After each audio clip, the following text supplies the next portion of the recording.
Fala galera do segundo ano, sejam todos muito bem-vindos a mais uma aula de História. Na aula de hoje nós vamos falar sobre a História 1, né, que se deu aí no governo de Eurico Gaspar Dutra e também o segundo governo de Vargas, beleza? Então, desde já eu peço para vocês darem um like no nosso vídeo e deixarem nos comentários também alguma dúvida ou sugestão para nossas aulas, beleza? Então, para nós sabermos, falarmos um pouco sobre o governo de Dutra, vamos primeiro falar sobre o que estava acontecendo no mundo durante aquele período, né, que vai aí de 46 a 51. Então, o que marca o ano de 46, 45, 46 é o fim da guerra e o início de um novo momento mundial chamado Guerra Fria. Guerra Fria, que tem aí esse período aí de, a partir de 45, vai lá até 85 lá, que vai até 85, né? Nós temos aí em 46, na Argentina, instalação de uma ditadura, né, a ditadura Perón. Lá nós temos também, em 47, né, a independência da Índia, em 48, a morte de Gandhi. Também dentro desse contexto aí, nós temos aí, lá em 48, a formação do Estado de Israel e em 49, a Revolução Chinesa. Então nós temos várias situações acontecendo no mundo e aonde o Brasil ela se encaixa nesse momento. O Brasil, ele lá em 45, com a deposição de Getúlio Vargas do poder, nós temos lá em 45 as eleições. José Linhares ele assume o controle do país, né, de forma temporária. E em 45 é feito as eleições, onde nós temos dois principais candidatos, Eurico Gaspar Dutra, pelo PSD, e nós temos Eduardo Gomes, pela UDN. Eduardo Gomes ele era apoiado pelos militares, e ele tinha aí o apoio dos militares, embora tanto o Eurico Gaspar Dutra quanto o Eduardo Gomes fossem militares. Eduardo Gomes ele sabia se expressar mais, ele falava muito melhor, e ele tinha aí uma proximidade muito grande com os militares.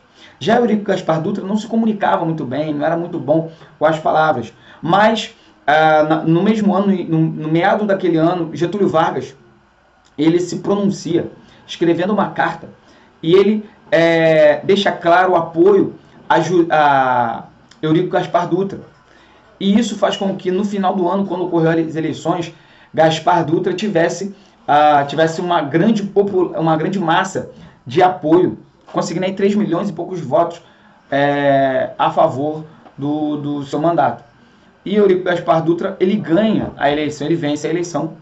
E ele uma vez eleito, nós podemos dividir o governo dele em 3 pontos principais. Fazer a nova Constituição, porque a Constituição que existia até então era a Constituição de Vargas, lá do período varguistas. E como ele foi eleito e ele passou lá no Estado Novo a governar praticamente sem uma Constituição formal, era necessário fazer uma nova Constituição. E lá em 46 ele fez uma Constituição. E lá em setembro de 1946 ele fez essa Constituição que tinha alguns pontos importantes. O fim da pena de morte, o mandato de governo durante 5 anos para presidente e o voto para todos, entre homens e mulheres, só tirando os analfabetos, mas todo homem e mulher, a partir dos 18 anos, poderia votar. É importante nós citarmos aqui que as mulheres nesse período todas não eram alfabetizadas, né? E também nós não temos um número muito grande de pessoas aptas a votar. Então, nós temos aí esse avanço, para a época era um avanço, mas houve esse avanço na Constituição. No segundo ponto, nós temos aí, ele tinha que posicionar o Brasil durante essa Guerra Fria que estava acontecendo no mundo. Então ele posicionou o Brasil ao lado dos Estados Unidos, ele rompeu acordos comerciais com a União Soviética e ele manteve acordos diretos com os Estados Unidos.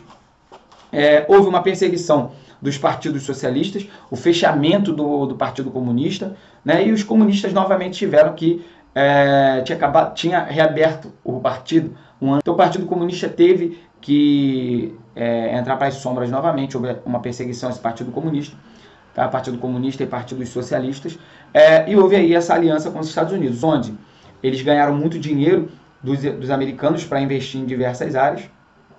E aí nós entramos já no terceiro ponto, que é o desenvolvimento do país.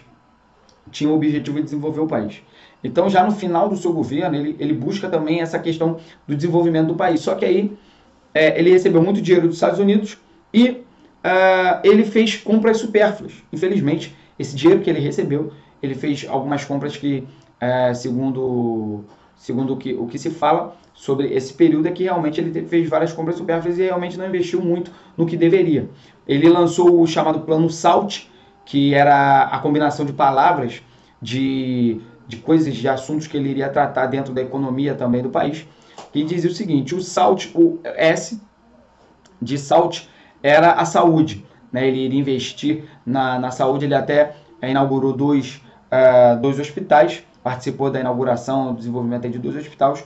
O AL, que quer dizer alimentação, ele não foi muito feliz nesse processo. Ele até falou sobre alimentação, sobre investimento também na área agrícola, enfim, mas ele também não foi muito. O T, nós temos transporte. Ele investiu pouco, mas investiu em transporte, né? Por exemplo, a Dutra, né? A ligação de Rio e São Paulo, a estrada Rio-São Paulo, que é muito importante no desenvolvimento aí da região, foi construída e levou o seu nome. E também no E, né, de energia, ele atuou também na construção de hidrelétricas para melhorar o acesso à energia dentro do Brasil, tá bom? Chegando já no final do seu governo, em 1950, ele era a Copa do Mundo no Brasil, e o Brasil em 1950 já era um país que era muito esportivo, principalmente tendo o futebol como carro-chefe aí dos esportes que existiam no Brasil. Em 1950 vem a Copa do Mundo para o Brasil, onde o Brasil jogou contra o Uruguai e perdeu, tendo aí uma vergonha imensa, né, naquele período lá, que foi aquele 2-1 feito aí no finalzinho pelo Uruguai. O Brasil perdeu esse período, essa derrota, né, ficou conhecido como Maracanaço, que foi um grande vexame do Brasil na Copa do Mundo. Então, chegando aí ao final do governo de Dutra, sem muita expressão política, mas que deu aí o início dos rumos que o Brasil tomaria nos próximos anos, tá bom?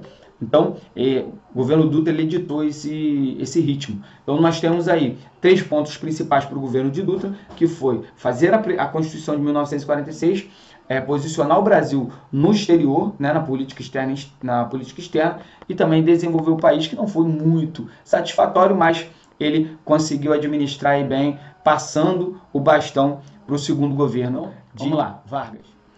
Já na era Vargas, após o governo Dutra, Vargas, ele resolve,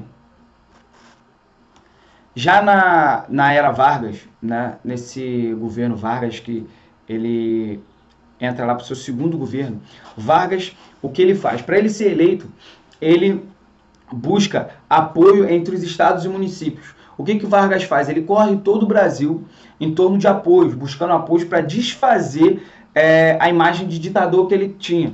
Ele buscou o apoio popular, dialogando com as massas, né? Principalmente com as massas trabalhadoras, buscando aí entre as massas trabalhadoras apoio. E isso fez com que ele fosse eleito lá no início da década de 50, após o governo de Dutra. Ele foi eleito de forma democrática, né? Porque ele também, mesmo vindo depois de uma ditadura, Vargas, ele mesmo assim, ele ainda tinha muito poder. Vargas tinha muito poder eleitoral, uma massa eleitoral muito grande, até mesmo entre os trabalhadores. E Vargas, ele assume o poder, né, tendo aí o apoio popular muito grande, e no segundo governo dele, ele tem aí algumas contradições, né, onde ele se dizia progressista, mas ele tinha dentro dos quadros do seu ministério um grupo muito grande de conservadores, os ministros eram conservadores. E dentro também do plano econômico de Vargas, nós temos o plano Laffer, que ele era muito similar ao plano SALT do Dutra, porque o plano Laffer ele vem trabalhando as questões necessárias para o Brasil, Tanto é aí, dentro dessa ideia, né, desse conceito, ele cria a Petrobras com a campanha do Petróleo é Nosso, né, e também ele cria o BNDES, o objetivo de desenvolver as indústrias e também o mercado brasileiro, tá? Banco Nacional de Desenvolvimento Social, aí para fomentar o desenvolvimento das empresas. Nós temos também, no período Vargas, uma lei chamada Lei de Remessa de Lucros, que era a tentativa de Vargas de dominar e controlar o governo, as empresas estrangeiras dentro do Brasil. Se é estrangeiro dentro do Brasil, mas ele tenta controlar as empresas, fazendo com que as empresas mandem para fora do Brasil somente 10% das suas riquezas. 90% deveria ser reinvestida dentro do Parque Fabril brasileiro. E uma outra medida de Vargas que foi muito popular, fez com que Vargas ganhasse muito apoio, foi o aumento de 100% do salário mínimo, onde dentro do governo de Gaspar Dutra, também, né, do governo Vargas e daquele governo Gaspar Dutra, enfim, o trabalhador sofreu com muitas perdas salariais e também congelamento de salários, enfim, ele cria aí o aumento do salário mínimo em 100%. Após o aumento do salário mínimo, nós temos uma grande inflação que entra no Brasil. E isso faz com que a popularidade de Getúlio Vargas caia. E aí o Getúlio Vargas passa a ter uma balança, né? De um lado o PTB, que ele criou, o PSD, a elite industrial e também os operários. E parte dos militares. Mas a cada ano, a cada mês que passava, os militares eles se afastavam do governo. E longe do governo, nós temos aqui a elite brasileira, os comunistas, a classe média, a UDN, que era o partido contrário a Getúlio Vargas, e também Carlos Lacerda, que era um jornalista que tinha lá, que era a Tribuna da Imprensa, o jornal de Carlos Lacerda, e também os militares. Vendo isso, e Carlos Lacerda batia todos os dias de Getúlio Vargas. O jornal era todo dia falando mal de Getúlio Vargas. E o que aconteceu? Houve o estopim aí do fim do governo Vargas, foi quando Getúlio Vargas ele fica sabendo lá, né, o líder da sua guarda,